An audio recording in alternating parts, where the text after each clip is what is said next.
주변에 실업자가 폭증입니다. 일하고 싶어도 일 못하는 사람들이 대거 늘어난다라는 겁니다. 쿠팡 물류센터나 아니면 저기 택배회사 상하차 하는 것도 옛날만큼 일이 많이 없답니다. 정말 일이 많이 없는 걸까? 아니면 일하러 오는 사람들이 너무 많아서 일을 못하고 되돌아가는 사람이 많은지는 한번 따져봐야 되겠지만, 결론은 사람들이 일하고 싶어 하는데 그 일하고 싶어 하는 사람들의 일자리가 충분치 않아서 놀고 있는 사람들이 많다라는 게 아마 좀 더 현실적인 말일 겁니다. 씁쓸한 이야기죠. 일해야 되는데, 돈 벌어와야 되는데 못한다. 그러면 되게 우울한 거잖아요. 집에 라면 몇 개 없는데 이러다가는 이번 주는 버텨도 다음 주 되면 굶어야 될 것 같은데, 이러면 얼마나 서글프겠냐라는 겁니다. 게다가 라면 값도 950원 하던 거 1000원으로 올랐다라는데, 1000원 하던 거 1200원 1100원 됐대는데, 음료수 가격도 오르고 과자 가격도 오르고 라면 가격도 오르고 이거 다 올라간다라는데 어떡하지? 이런 생각을 안 하겠냐라는 겁니다. 제가 일본 소설 같은 거 보면 되게 경제적으로 공공한 이들이, 특히나 젊은 여성 같은 경우에는 유흥업소로도 많이 가는 거죠. 근데 그 유흥업소도 이제 그 종류별로 있나 봅니다.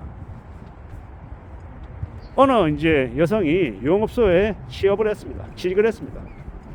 배고픈데 밥을 못 먹었는데 그 유흥업소에 가면 과자 스낵바 같은 게 있는 거예요. 거기 가면 음료수도 있고 과자 같은 것도 있고.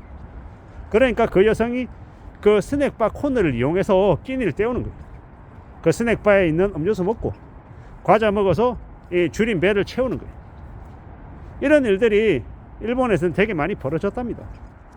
젊은 어린 이제 청소년들이, 여고생들이 자신의 속옷을 파는 거예요. 왜?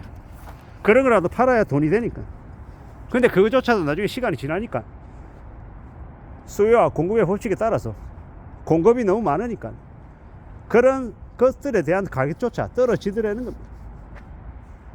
이제 자신의 그걸 파는 그런 여성들도, 여고생들도 되게 많아지죠. 일본에서 생활이 안 돼서 부모가 생활비를 가져다 주지 않아서 아이들이 자기 스스로 이제 생활해야 되다 보니까 유흥업소에 취업을 하고 또 범죄에 이제 하수인이 되고 하는 일들이 너무 많이 벌어지고 있죠. 그런 것들을 보면 일본 애들이 참 개념이 없구나, 물러나구나라고 어떻게 손가락질 할 수 있겠냐라는 겁니다. 보통 사람들도 그런 처지에 충분히 놓일 수 있다라는 것. 우리가 생각하는 것 이상으로 일본은 보수적인 나라입니다. 근데 그렇게 변한 건 뭐 때문이겠습니까? 먹고 살려고. 참 서글프고 안타까운 일들이, 일본의 AV 비디오가 되게 유명하잖아요. 유행하잖아요. 그게 한국도 그런 일이 안 생기겠냐고요. 누가 그런 얘기를 하더라고요. 불황이 되면 그런 산업이 되게 발전한다고. 그럴 수밖에 없는 것 같습니다. 되게 자극적이고 되게 본능적인 그런 것들이 아마 더 포항을 보인다고 합니다. 앞으로 카지노 쪽도 되게 유행할 거라고 하죠. 흥행할 거라고 한답니다. 왜겠습니까? 평상시에 하루하루가 희망이 없으니까, 일상이 우울하니까 그런 걸로 일상의 답답함을 풀려고 하는 사람들이 늘어날 거라고 하는 거죠. 담배 당연히 많이 필 거고요. 술 당연히 많이 마실 거고, 더 이제 하층민의 삶이 아마 더 확산되겠죠. 그래서 뭐 영화관 쪽도, 영화관에도 사람들이 많이, 백수들이 많이 이제 꽉꽉 채워질 거라고 합니다. 이런 얘기가 되게 서글픈 거죠. 왜입니까? 실업자가 늘어나니까, 일할 사람이 많아지니까, 넘쳐나니까 이런 일들이 벌어진다라고 봐야 되는 거죠.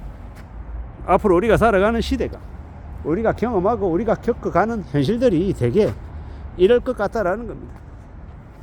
그러면 우리는 또 그에 맞춰서 적응하고 살아가야 되겠죠. 그런 현실 속에서 우리가 우리의 자신과 가족을 어떻게 지키며 살아갈지에 대한 궁리도, 고민도 필요한 것 같습니다. 결국 우리가 살아가는 현실들이 녹록지 않다라는 건 다들 알고 있지만, 그걸 직접 이제 우리의 삶으로 감내한다라고 하면 이건 또 다른 이야기죠. 되게 우울할 수 있고, 되게 침울할 수 있고, 되게 답답할 수도 있겠다라고 생각합니다. 어떻게 살아가야 될지에 대한 고민을 끊임없이 해야 되는데, 당장 먹고 사는 게 힘든 이들이 그런 고민을 제대로 할 수 있겠냐라는 겁니다. 아마 힘들 겁니다. 고민하는 게 아니라 그냥 흘러가는 대로 살아가겠죠. 세상이 이끄는 대로 아마 끌려다니며 살 것 같습니다. 그러한 삶을 사는 이들이 많아질 것 같아서 염려가 되죠.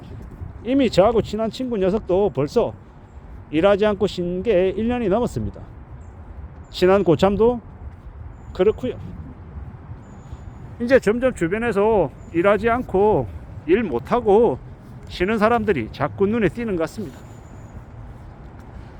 어쩌면 일하지 않고 쉬는 게 나을 수도 있다라고도 말을 합니다. 무모하게 무리하게 투자를 하거나 아니면 사업을 한다고 장사를 한다고 일을 벌리는 것보다 좀 두고 보며 기다리며 상황을 지켜보는 것도 방법일 수 있겠다라는 생각도 들었습니다. 살아가는 지금의 시대가, 지금의 현실이 우리를 다들 어렵게 만드는 건 사실인 것 같습니다. 어떻게 살아가야 되나, 뭘 먹고 살아야 되나라는 고민이 드는 게 사실이다라는 것. 참으로 개인의 삶의 무게가 더 이제 커지는 것 같습니다. 개인들만 이렇게 힘들고 어렵고 돈을 가진 기득권들, 자산가들은 아마 이러한 시기를, 이러한 분위기를 조용히 아마 관찰하고 있을 겁니다. 왜 관찰하고 있겠습니까? 왜 지켜보겠습니까?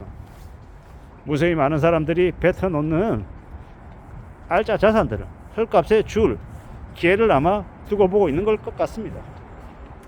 저는 그렇게 생각합니다. 지금이 2025년이잖아요.